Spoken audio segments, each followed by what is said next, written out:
Hello everyone, welcome to my YouTube channel only study point.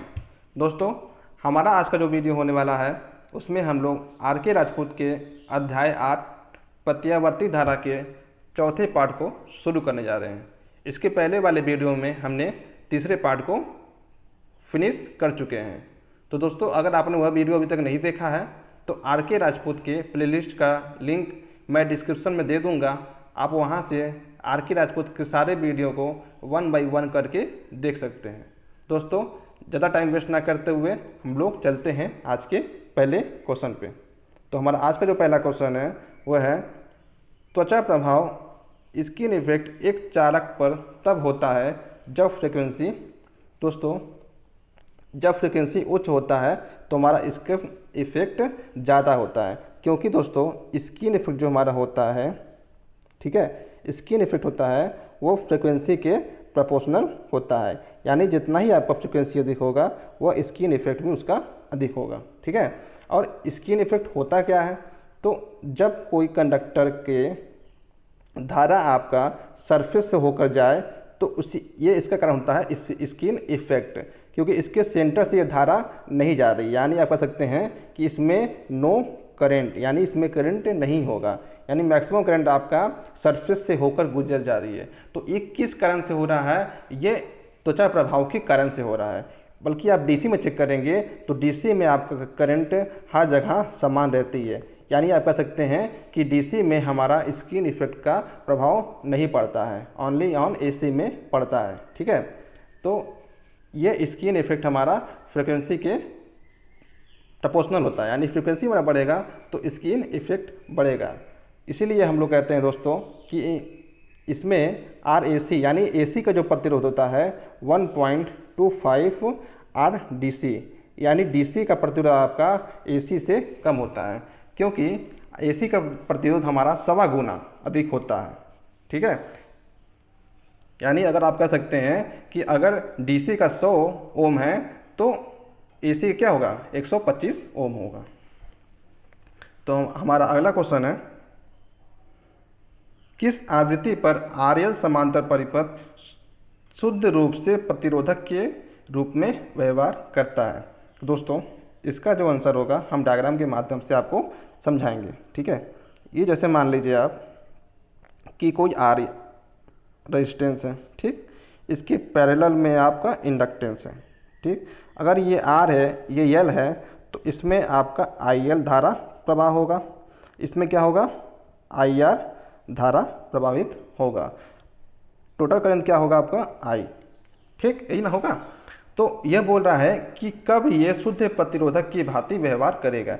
यानी आप कह सकते हैं कि अगर IL आपका कम हो जाए या फिर 0 हो जाए तो आपका जो बचेगा IL होगा, यानी शुद्ध प्रतिरोध होगा। आप कह सकते हैं कि आपको IL घटाना है तो IL बराबर क्या होता है, V/XL होता है, ये होता है ना, आपने पढ़ा है। XL और क्या होता है, ओमेगा कह सकते हैं आप 2πfL। यानी आप कह सकते हैं आपको IL को कम करना है, यानी आपको फ्रीक्वेंसी बढ़ानी पड़ेगी। यानी जितना ही आपको IL को कम करना होगा, आप उतना ही अगर फ्रीक्वेंसी यानी आवृत्ति को बढ़ा देंगे तो आपका IL कम हो जाएगा। यानी आपका जो अगला डायग्राम होगा वो इस प्रकार बनेगा। जैसे मान लीजिए ये आपका IR है, आपने फ्रीक्वेंसी थोड़ा बढ़ाया तो IL आपका घट के इतना हो गया, यानी आपका IL कम हो गया। यानी ये शुद्ध प्रतिरोधी बनने की ओर अग्रसित है, यानी ये शुद्ध प्रतिरोध बनना चाहता है। यानी जितना ही आप IL को कम कर लेंगे वो आपका, अगर IL 0 हो गया यानी ये वैल्यू आपका हट गया, यानी ये शुद्ध रूप से प्रतिरोधी परिपथ हो गया। तो आपसे क्वेश्चन क्या कह रहा है, किस आवृत्ति पर RL समांतर परिपथ शुद्ध रूप से प्रतिरोधक के रूप में व्यवहार करता है? तो इसका आंसर क्या होगा इसका आंसर बहुत उच्च आवृत्ति पर हमारा RL समांतर परिपथ शुद्ध रूप से प्रतिरोधक के भांति व्यवहार करेगा। तो हमारा अगला क्वेश्चन है ज्या तरंग का ढाल नियत होता है? दोस्तों, तरंग कभी भी नियत नहीं होता है साइन वेव के केस में, क्योंकि आप ये डायग्राम देख रहे हैं, ठीक, ये साइन के लिए डायग्राम है। आप देख सकते हैं कि इसकी वैल्यू हर जगह बदल रही है, यानी ये हर जगह वेरी कर रही है। कहीं भी स्टेबल नहीं है। देखिए ये इंक्रीज हो रही है, यहाँ पे डिक्रीज हो रही है, ठीक, फिर ये इंक्रीज हो रही है, मतलब कहीं भी ये स्टेबल नहीं है। तो कभी भी साइन वेव का जो हमारा स्लोप होता है, स्लोप मतलब होता है ढाल कहते हैं, ठीक है, वो कभी भी नियत नहीं होता है, कहीं भी नियत नहीं होता है, हर जगह ये वेरी करता है। तो क्वेश्चन में आपसे यही पूछ रहा है। हमारा अगला क्वेश्चन है, शक्ति को किस दशा में डेसिबल के रूप में मापा जाता है। तो दोस्तों इलेक्ट्रॉनिक परिपथ होता है या फिर उपयंत्र होता है, तो हम लोग उस दशा में हम लोग शक्ति को डेसिबल के रूप में मेजर करते हैं। इलेक्ट्रिकल परिपथ में हम लोग डेसिबल में मेजर नहीं करते हैं। यानी आपसे क्वेश्चन अगर पूछेगा कि डेसिबल के रूप में कब हम लोग मेजर करते हैं, तो जब इलेक्ट्रॉनिक उपकरण होता है तभी हम लोग डेसिबल के रूप में मेजर करते हैं। तो हमारा अगला क्वेश्चन है, कैपेसिटिव पर्यवेक्षिता होता है। दोस्तों हिंदी इसका कुछ ऐसा ही होता है, ठीक है, तो थोड़ा बहुत मैं इंग्लिश भी लिख दे रहा हूँ इसमें, ताकि आप लोग इंग्लिश जानते रहेंगे, और जो लोग जानते हैं तो बहुत अच्छी बात है, ठीक है। तो कैपेसिटिव जो होता है उसको हम लोग दोस्तों कहते हैं प्रतिघाती कहते हैं, ठीक है। तो आप लोग इंग्लिश जानिए, ज़्यादा बेटर रहेगा, लेकिन हिंदी का कारण आप लोग ज़्यादा बेटर है, तो इसलिए आप लोग आगे आज खुद को नहीं पढ़ पा रहे थे। तो अगर मेरा वीडियो आप लोग देख रहे होंगे तो ज़रूर आपका इंग्लिश थोड़ा कमज़ोर होगा, और नहीं होगा तो अच्छी बात है, ठीक है। तो कैपेसिटिव ससेप्टेंस होता है, तो क्या होता है, ये धारा पास करने के लिए शुद्ध कैपेसिटिव परिपथ की क्षमता जो होती है वही कहलाती है हमारा कैपेसिटिव ससेप्टेंस। तो हमारा जो होता है कैपेसिटिव रिएक्टेंस होता है वो इन्वर्सली प्रोपोर्शनल होता है कैपेसिटिव ससेप्टेंस, ठीक है, कि इन्वर्सली प्रोपोर्शनल होता है। तो रिएक्टेंस का मात्रक जो होता है हमारा वो ओम में होता है, ओम में, ठीक है। आपको जहाँ भी ओम दिखे तो वो क्या होता है, यानी जो करंट के फ्लो होने का अपोज करता हूँ, ठीक है, वही कहलाता है आपका कैपेसिटिव रिएक्टेंस, ठीक है। तो आपको जहाँ भी ओम दिखे आप समझ लीजिए कि वो करंट के फ्लो होने का विरोध ही कर रहा होगा, इसीलिए इसका मात्रक ओम है। तो कैपेसिटिव ससेप्टेंस क्या होगा आपका, जो करंट को इजिली पास करा दे, ठीक है। इसको आप लोग नोट कर लीजिएगा, ये आपसे कभी कभी एग्जाम में पूछ देता है कि कैपेसिटिव रिएक्टेंस का व्युत्क्रम क्या होगा, तो हो जाएगा कैपेसिटिव ससेप्टेंस, ठीक है। आप लोग इसके शॉर्ट ले लीजिएगा, मैं हटा रहा हूँ, ठीक है। तो क्या होगा, ये धारा पास करने के लिए शुद्ध कैपेसिटिव परिपथ की क्षमता जो होती है वही कहलाती है कैपेसिटिव ससेप्टेंस, या फिर आप कह सकते हैं कि वो करंट को इजीली पास करा दे, ठीक है, वही होता है हमारा कैपेसिटिव ससेप्टेंस। तो हमारा अगला क्वेश्चन है, कथन केवल प्रतिरोध से संबंधित है। दोस्तों प्रतिरोध से बात किया है तो वो कुछ शक्ति को नष्ट कर सकता है, कुछ मतलब क्या होता है, I² शक्ति को हमारा लॉस में परिवर्तित कर सकता है। तो हमारा अगला क्वेश्चन है, एक समांतर परिपथ को संदर्भित करता है। दोस्तों आंसर क्या दिया है, स्रोत धारा हमेशा अधिक होगा हर एक शाखा के धारा से। दोस्तों क्वेश्चन ये कह रहा है कि समांतर परिपथ है, जैसे समांतर मतलब क्या है कि पैरेलल में मान लीजिए कोई सर्किट बना है तो रेजिस्टेंस पैरेलल में जुड़े हुए हैं, दो हो सकते हैं, दो से अधिक भी हो सकते हैं, मैं यहाँ पे 3 लेके चल रहा हूँ, ठीक है। तो ये कह रहा है कि अगर इसमें I धारा फ्लो होगी तो हमारा सर्किट 1 में मतलब कि रेजिस्टेंस 1 में I1 होगा, रेजिस्टेंस 2 में I2 होगा और रेजिस्टेंस 3 में I3 होगा, क्योंकि आपने पढ़ा है कि टोटल करंट जो होती है हमारा I1 plus I2 plus I3 की योगफल के बराबर होता है, ठीक है। तो क्या बोला, स्रोत धारा हमेशा अधिक होगा हर एक शाखा के धारा से, यानी ये बोल रहा है कि ये वैल्यू आपका ज़्यादा होगा हर एक वैल्यू के मान से कम, क्योंकि I का अगर आपकी 10 वैल्यू है तो यही 5, 4, 1 में बढ़ के 10 को पूरा करेगा। यानी अगर 10 है तो सिंपल सी बात है आपको ये अधिक दिख रहा होगा, ये 5 है तो आपको ये कम दिख रहा है। तो यही बोल रहा है कि स्रोत का धारा का हमेशा अधिक होगा हर एक शाखा के धारा से। तो यही होता है हमारा समांतर परिपथ में। तो हमारा अगला क्वेश्चन है, एक फेजर होता है। दोस्तों फेजर क्या होता है, साधारणतः हम लोग कहते हैं कि फेजर डायग्राम बनाना है। मतलब क्या है कि फेजर की मतलब ये है कि उसका परिमाण भी हो और साथ में एंगल भी हो। क्या है, एक रेखा जो प्रत्यावर्ती मात्रा के परिमाण और फेज कोण को दर्शाता हो। जैसे कि मैं आपको एग्जाम्पल दे रहा हूँ दोस्तों, एग्जाम्पल के माध्यम से आपको दिमाग में वो चीज़ बैठ जाएगा जिससे आप कभी उसको भूलेंगे नहीं। जैसे मान लीजिए रेजिस्टिव केस में इसका वोल्टेज VR हो गया, इंडक्टिव केस में वो VL हो गया, तो इसका जो रिजल्टेंट मिलेगा हमें, जो भी प्राप्त होगा, ठीक, ये उसी की बात कर रहा है। यानी मैग्नीट्यूड जो हमारा होगा इसका रिजल्टेंट वही प्राप्त होगा। और इन दोनों के बीच में जो हमारा एंगल प्राप्त होगा फाई एंगल, वो हमारा क्या हो गया, उसे हम लोग फेज कोण कहते हैं। ठीक है, तो वोल्टेज का जो हमारा मैग्नीट्यूड होगा ये भी प्राप्त होगा।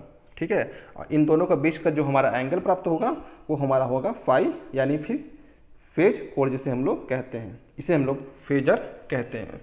तो हमारा अगला क्वेश्चन है, एक समांतर परिपथ अनुनाद में होगा। दोस्तों, समांतर परिपथ में हमारा जो होता है इम्पीडेंस होता है, कितना होता है, वो होता है मैक्सिमम होता है, क्योंकि एडमिटेंस क्या होता है हमारा, एडमिटेंस होता है हमारा मिनिमम। आपने ये पढ़ा होगा Z इजुकल टू होता है R प्लस J0। अगर आपका R मीन होता है समांतर में तो Z भी मीन होगा। ये हमारा आंसर है। यानी क्या होता है, समांतर परिपथ में हमारा जो होता है वो होता है रेजोनेंस एक उच्च प्रतिबाधा। तो हमारा अगला क्वेश्चन होता है, उच्च आवृत्तियों पर उपयोग के लिए वायर बाउंड प्रतिरोध अनुपयुक्त है। दोस्तों, हम लोग उच्च आवृत्तियों के लिए वायर बाउंड प्रतिरोध का उपयोग क्यों नहीं करते हैं, क्योंकि वे अनावश्यक प्रेरक और कैपेसिटिव प्रभाव को प्रदर्शित करते हैं। क्योंकि दोस्तों आपको ये पता नहीं होगा कि वायर बाउंड रेजिस्टेंस होता क्या है।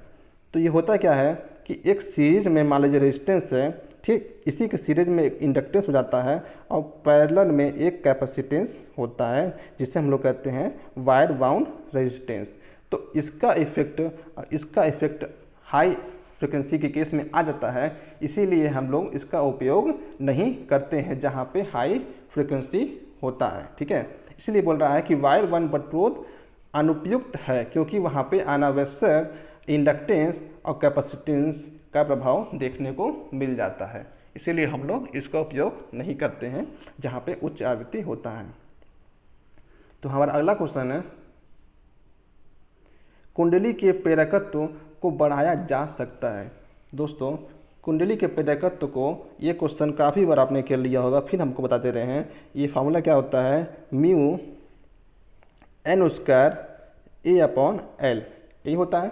ठीक, आंसर क्या दे रहे हैं, उच्च सापेक्ष चुंबकशीलता वाले कोर सामग्री को चुन करके, यानी जो कोर का सामग्री होता है वो उच्च चुंबकशीलता वाला होता है। ठीक है, क्योंकि L आपको दिख रहा है डायरेक्टली प्रोपोर्शनल होता है म्यू, अब म्यू इक्वल टू होता है म्यू नॉट या म्यू आर। तो ये आंसर यही दे रहे हैं कि सापेक्ष की बात किया है। ठीक है, तो यानी रिलेटिव परमेबिलिटी की बात कर रहे हैं। तो जिसका अगर रिलेटिव परमेबिलिटी अधिक होगा तो उसका प्रेरकत्व भी अधिक होगा। इसका आंसर आपका ये। दोस्तों, आप सारे फॉर्मूलों को नोट करते चलिए ताकि आपको बाद में रिवीजन करते समय इसका लाभ मिलेगा। तो हमारा अगला क्वेश्चन है, 3 फेज के लोड द्वारा ली गई शक्ति की गणना की जाती है। तो 3 फेज के केस में हम लोग करते हैं √3 से मल्टीप्लाई कर देते हैं। तो क्या होता है, √3 VL IL cos phi जो होता है हमारा, वो 3 फेज की लिए शक्ति यानी पावर होता है। तो हमारा अगला क्वेश्चन है, एक 3 फेज 4 वायर प्रणाली से प्राप्त असंतुलित लोड, मतलब दोस्तों ये अनबैलेंस लोड की बात कर रहा है, खपत की गई कुल शक्ति को मापने के लिए कम से कम कितने 1 फेज वाट मीटर की आवश्यकता होगी। दोस्तों, ये 3 फेज 4 वायर की बात किया, यानी आपको उसमें न्यूट्रल यानी स्टार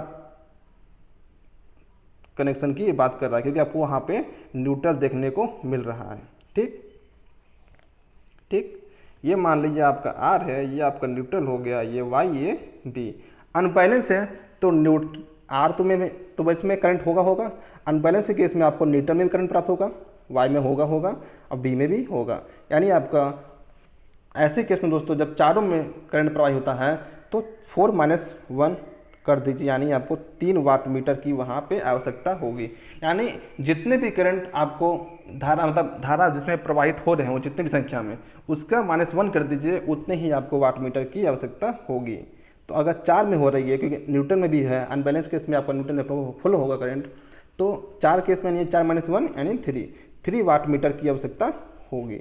अगर यही बोलता कि बैलेंस में है तो बैलेंस में यानी न्यूटन बराबर 0, यानी अब इस केस में आपको यहाँ पे करंट फ्लो नहीं होता तो क्या होता, 3 में होता तो 3-1 कर देते हैं हम लोग, तो यहाँ पे 2 वाट मीटर की आवश्यकता हमें पड़ती।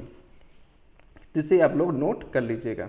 तो अगला क्वेश्चन है, कौन सी तरंग के लिए पीक फैक्टर उच्च होगा।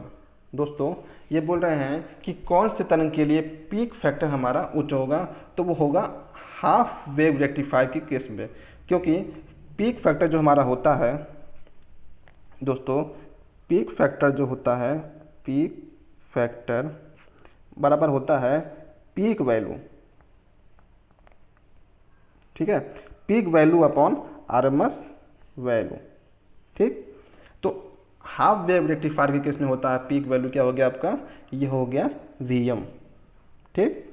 और आरएमएस वैल्यू क्या होता है Vm/2, तो ये 2 ऊपर जाएगा तब क्या हो जाएगा, 1 Vm से Vm कैंसिल, यानी इसका वैल्यू आपका प्राप्त होगा 2, जो आपका ज़्यादा होगा, क्योंकि साइन वेव में अगर ऐसे आप निकालेंगे तो उसका वैल्यू आएगा 1.41, ठीक। मैं आपको लिख दे रहा हूँ सॉल्व करने की, आप लोग सॉल्व कर लीजिएगा, आपको मैक्सिमम वैल्यू भी पता है, आरएमएस वैल्यू भी पता है सबका, तो आप वहाँ से निकाल लेंगे। तो वहाँ पे आपका क्या वैल्यू आएगा सॉरी दोस्तों, तो वहाँ पे आएगा साइन वेव के केस में आपका 1.41 आएगा, ठीक।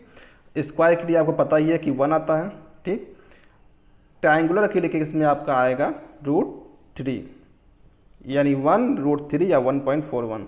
तो आप यहाँ पे देख पा रहे होंगे कि यहाँ पे 2 ही सबसे ज़्यादा है, जो किसके केस में है, हाफ वेव रेक्टिफायर के केस में। तो इसको आप लोग नोट कर लीजिएगा, चारों का वैल्यू एग्जाम में किसी का भी पूछ सकता है, क्योंकि अभी ये मैक्सिमम पूछ रहा है, कहीं आपसे एग्जाम में पूछ देगा कि कौन सी तरंग के लिए मिनिमम पीक फैक्टर होगा ना, तो वहाँ पे क्या हो जाएगा आपका 1 हो जाएगा, क्योंकि इसका वैल्यू होगा आपका 1.73, तो आपका मिनिमम क्या हो जाएगा 1। तो क्वेश्चन बनाने का तरीका हो सकता है, कैसे भी एग्जामिनर आप दिमाग में क्या घुस रहा है, तो एग्जामिनर आपसे जो भी पूछे, अगर आपको कॉन्सेप्ट क्लियर है तो आप सारे प्रश्नों का जवाब इजीली दे सकते हैं। तो मेरा आपसे रिक्वेस्ट है कि आप सारे वीडियो को अच्छे से देखें और 1 बाय 1 करके सारे वीडियो को आप कॉन्सेप्ट सहित रटने का काम ना करें तो बेटर होगा, ठीक है। तो समझ के पढ़ेंगे तो हमेशा याद रहेगा, रटेंगे तो आप भूल भी सकते हैं। तो हमारा अगला क्वेश्चन है, भारत में घरेलू सप्लाई की आवृत्ति होती है, तो काफ़ी इजी क्वेश्चन हो गया। तो कितनी होती है, ये होती है 50 हर्ट्ज।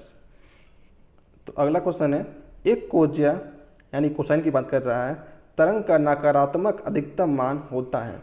दोस्तों कॉस के केस में जो इसका डायग्राम बनता है वो हमारा 90 डिग्री ऊपर से ऐसे ही हमारा क्वेश्चन डायग्राम बनता है, क्योंकि दोस्तों कॉस 0 की वैल्यू क्या होती है 1, ठीक। तो यानी 0 की वैल्यू यहाँ पे 0 है, तो इसकी वैल्यू हमारी मैक्सिमम यानी 1 प्राप्त हो रही है, ठीक। तो ये बोल रहा है एक कोज्या तरंग का नकारात्मक अधिकतम मान कब होगा। निगेटिव यानी ये, अधिकतम मतलब यहाँ पे होगा, यानी ये तो यहाँ से आपका हो जाएगा 90 और यहाँ से भी हो जाएगा 90, यानी आपका निगेटिव अधिकतम मान हमारा 180 डिग्री पर प्राप्त होगा। तो अगर आपको ये cos फाई का डायग्राम पता होता है, फिर इसका वेव पता होता है कोसाइन का, तो आप इसे इजीली कर सकते थे। जिसको नहीं पता था वो इसे नोट कर सकते हैं, ठीक है। तो 180 डिग्री पे हमारा इसका नकारात्मक अधिकतम मान प्राप्त होगा। तो हमारा अगला क्वेश्चन है, शुद्ध कोज्या फलन के लिए आरएमएस मान होता है। दोस्तों ये शुद्ध की बात किया है, तो शुद्ध साइन की बात करेंगे आप लोग दोस्तों। शुद्ध साइन वेव के लिए तो आपको क्या होता है, Im/√2 होता है, जिसे आप लोग कहते हैं 0.707 Im, मतलब अधिकतम मान का 0.707। ये तो हो गया साइन वेव के लिए। लेकिन एक कोज्या की बात किया है, यानी कॉस की बात किया है, तो कॉस के लिए आपने डायग्राम अभी देखा है कि यहाँ से शुरू होगा। ठीक है दोस्तों, साइकिल तो ये उतने ही देर में बना रहा है ना, ठीक है, साइकिल तो उतने देर में बना रहा है, 360 का ही बना रहा है, 360 से कम नहीं बना रहा है। यानी कितने डिग्री के बाद ये रिपीट कर रहा है, तो 360 के बाद ही ये अपने आप को रिपीट कर रहा है। यानी आपका साइकिल सेम है, तो आपका जो होगा साइन वेव का जितना वैल्यू होगा वही होगा। ठीक, यानी साइन वेव के केस में होता है 0.707 अधिकतम मान का, तो कॉस की वेव में भी हमारा उतना ही होगा, अधिकतम मान का 0.707, क्योंकि ये 360 के बाद अपना साइकिल को चेंज कर रहा है। यानी इस दोनों का साइकिल सेम है, फ्रीक्वेंसी सेम है। ठीक है, तो हमारा अगला क्वेश्चन है, ओम इकाई है। तो दोस्तों आपको ओम तो पता ही होगा कि रेजिस्टेंस की इकाई होती है, लेकिन इंडक्टिव रिएक्टेंस और कैपेसिटिव रिएक्टेंस का भी इकाई हमारा ओम होता है। दोस्तों कभी कभी एग्जाम में क्या होता है, हम लोग बहुत जल्दी में रहते हैं, सोचते हैं कि हम लोग कम से कम समय में अधिक क्वेश्चन कर लें। हर कोई सोचता है, इसमें कोई बात नहीं है, लेकिन दिक्कत क्या है दोस्तों कि कुछ बच्चे ज़्यादा होशियार होते हैं, तो इंडक्टिव, जैसे इंडक्टिव देखें, रिएक्टेंस देखे नहीं हो, वो इंडक्टिव देख के तुरंत उसको हैंडी मार देते हैं। अब बाद में आके कहते हैं यार मुझसे बहुत ईजी क्वेश्चन गलती हो गया। तो मेरा आपसे यही रिक्वेस्ट है कि आप सारे क्वेश्चन को अच्छे से पढ़ें और हो सके तो सही उत्तर ही दें। ठीक है, आप ज़्यादा जल्दीबाजी करिए, ठीक है, अपने स्पीड को मेंटेन रख रहे हैं, अच्छी बात है होना भी चाहिए, लेकिन अगर आप अच्छे से क्वेश्चन पढ़ लिए हैं तो आप अच्छे से आंसर दे पाएंगे। ऐसा ना हो कि आधा अधूरा क्वेश्चन पढ़ें और आंसर देख के आगे बढ़ें, इससे आपका निगेटिव ही प्राप्त होगा। ठीक है, और दोस्तों एक बात मैंने अनुभव किया है कि एग्जाम में आप चारों ऑप्शनों को पढ़िए। कभी कभी क्या होता है ना, आपको आंसर 2-3 सही मिल जाते हैं, लेकिन क्वेश्चन में पूछता है सबसे अच्छा यानी सटीक आंसर क्या हो सकता है। तो अगर आप पहला क्वेश्चन आंसर पढ़े, आपको लगा वही सटीक है, आपने मान लिया, लेकिन हो सकता है कि दूसरा तीसरा ऑप्शन जो दिया है उससे अच्छा सटीक ऑप्शन हो। तो इसे आप लोग एक ट्रिक समझ लीजिए, या फिर कह लीजिए एग्जाम में नंबर बढ़ाने का तरीका। ठीक है, बाकी मैं एक अलग से मोटिवेशन वाला वीडियो आपके लिए बनाऊंगा, जिसमें परीक्षा में आपको कैसे क्वेश्चनों को हल करना है। ठीक है, तो अभी एग्जाम आने दीजिए, मैं उस पर एक वीडियो बनाने का कोशिश करूंगा आपके लिए मोटिवेशन वाला, जिससे आप लोगों को एग्जाम में काफ़ी लाभ होगा। ठीक है दोस्तों, बस आप लोग सहयोग बनाए रहिए, ठीक है, सपोर्ट कीजिए हमें। बाकी अगला क्वेश्चन है हमारा, एक श्रेणी अनुनाद परिपथ में श्रेणी प्रतिरोध को धारा में तेज वृद्धि के लिए कम से कम प्रतिरोध स्रोत की आवश्यकता होती है। जी सही बात है दोस्तों, अभी मैं आपको बता रहा हूँ कि क्या होता है। Z बराबर होता है आपका R प्लस J0, यानी आपका R क्या होता है, मीन होता है। सीरीज़ की बात किया है तो R हमारा मीन होगा, तो इम्पीडेंस भी हमारा मीन होगा। तो आपसे यही पूछा है कि सीरीज रेजोनेंस में क्या होता है, जो श्रेणी प्रतिरोध होता है वो धारा में तेज वृद्धि के लिए कम होता है। यही आपसे क्वेश्चन आंसर कह रहा है। दोस्तों आप सभी आंसरों को पढ़ते रहिए, ठीक है। जहाँ भी आपको कन्फ्यूजन हो, कोई भी डाउट हो, तो आप हमें कमेंट के माध्यम से या व्हाट्सएप के माध्यम से हमसे आप ये सभी क्वेश्चन आपसे हमसे अगर आपको इस क्वेश्चन में डाउट हो रहा है तो आप कमेंट कीजिए मुझे, मैं अगले वीडियो में उस क्वेश्चन को ले लूँगा। अगर नहीं ले पाता हूँ तो आप मुझे पर्सनली व्हाट्सएप के माध्यम से पूछ सकते हैं कि सर मुझे ये क्वेश्चन नहीं समझ में आया था, तो मैं आपको व्हाट्सएप पे भी समझा सकता हूँ, ठीक है। लेकिन आप लोग पूरा वीडियो अच्छे से पढ़िए। तो हमारा अगला क्वेश्चन है, एसी परिपथ में आभासी शक्ति होता है, तो जो होता है हमारा आभासी शक्ति, इसे हम लोग कहते हैं अपरेंट पावर, वो होता है VRMS इंटू IRMS। हमारा अगला क्वेश्चन है, RLC परिपथ का गुणवत्ता कारक बढ़ जाएगा। दोस्तों गुणवत्ता कारक मतलब होता है क्वालिटी फैक्टर, जिसे हम लोग कहते हैं Q इक्वल टू हम लोग कहते हैं 1/R √L/C। तो अगर हम लोग प्रतिरोध घटा दें तो हमारा क्वालिटी फैक्टर बढ़ जाएगा। आपसे यही क्वेश्चन में पूछ रहा है। तो हमारा अगला क्वेश्चन है, कौन सा फेजर जिसका जोड़ा VL, VC और VR के लिए 180 है। दोस्तों एक डायग्राम देख लीजिए आप लोग, मान लीजिए ये IR है, ठीक, ये आपका मान लीजिए क्या है VR, ठीक, ये आपका हो गया VL, ये हो गया आपका VC, ठीक। ये भी सी डायग्राम आप लोग देखते रहिए। तो क्या बोल रहा है, किसके लिए? तो दोस्तों अगर VL और VR के देख लेंगे तो आप 90 डिग्री यहाँ प्राप्त होगा। VR और VC के लिए देखेंगे तो भी 90 डिग्री, लेकिन VL और VC के लिए बात करेंगे तो यहाँ पे आपको उसका जो होता है फेजर वो 180 डिग्री प्राप्त हो जाएगा। आप लोग उसे देख पा रहे होंगे, ठीक है। मैं आपको अच्छे से दिखा दे रहा हूँ। ये देखिए, ये जो आपका है 180 डिग्री आपको यहाँ पे प्राप्त हो रहा है। तो एग्जामिनर आपसे यही पूछ रहा है कि क्या होगा, तो VL और VC में हमारा 180 डिग्री का फेजर प्राप्त होगा, यानी या फिर फेज एंगल प्राप्त होगा। तो हमारा अगला क्वेश्चन है, समान यूनिवर्सल मापन उपयंत्र प्रत्यावर्ती धारा को दर्शाता है। तो दोस्तों जनरली हम लोग जो मेजरिंग इंस्ट्रूमेंट यूज़ करते हैं वो करंट को RMS मान में ही मेजर करता है। तो क्या होगा, RMS IRMS, यानी करंट का IRMS मतलब RMS वैल्यू को ही हमारा यूनिवर्सल मेजरिंग इंस्ट्रूमेंट मेजर करता है। तो हमारा अगला क्वेश्चन है, एक प्रत्यावर्ती धारा की आवृत्ति है, तो एक सेकेंड में एक बिंदु से गुजरने वाली तरंगों की संख्या क्या कहलाती है, हमारी कहलाती है आवृत्ति कहलाती है, ठीक है। ये कितने देर में अपने साइकिल को ये रिपीट कर रहा है, ठीक, एक सेकेंड में कितने साइकिल चल रहा है उसे ही हम लोग फ्रीक्वेंसी कहते हैं। हमारा अगला क्वेश्चन है,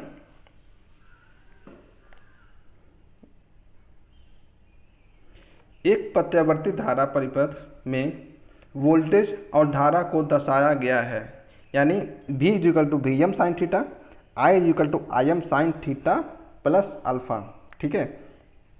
दोस्तों इसका ग्राफ देखेंगे आप लोग, ये मान लीजिए V है, थीटा है, साइन थीटा प्लस अल्फ़ा है, यानी ये ऊपर की तरफ जा रहा है। अगर माइनस होता है तो ये हम लोग नीचे की तरफ लेते हैं, ठीक, लेकिन ये ऊपर की तरफ जा रहा है, यानी आपका I आपका आगे है।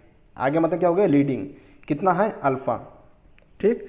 आपसे क्या पूछ रहा है, पावर फैक्टर पूछा है, तो कॉस अल्फ़ा होगा, लीडिंग हो रहा है ना, क्योंकि हमारा आई हमारा लीड कर रहा है अल्फ़ा डिग्री, तो क्या हो गया, कॉस अल्फ़ा लीडिंग, जो आपका आंसर में दिया गया है, यानी कॉस अल्फ़ा आपका लीड कर रहा है। अगर ये थीटा माइनस अल्फ़ा होता तो क्या कह सकते हैं आप कि कॉस अल्फ़ा हमारा लैग कर रहा है, ठीक है। आपसे क्वेश्चन में यही पूछा था। साथियों आज के लिए बस इतना ही, फिर मिलते हैं एक नया वीडियो लेके। दोस्तों जो लोग इस चैनल पे नए हैं तो प्लीज़ चैनल को सब्सक्राइब कर लें, ठीक है। और जिनको भी ये वीडियो थोड़ा सा भी अच्छा लगा हो तो प्लीज़ वीडियो को लाइक शेयर करना ना भूलें। और किसी प्रकार के कोई भी इंक्वायरी मुझसे करना हो तो आप इस नंबर पर हमसे व्हाट्सअप कर सकते हैं। तो दोस्तों फिर मिलते हैं एक नया वीडियो के लिए लेकर, तब तक के लिए जय हिंद, जय भारत।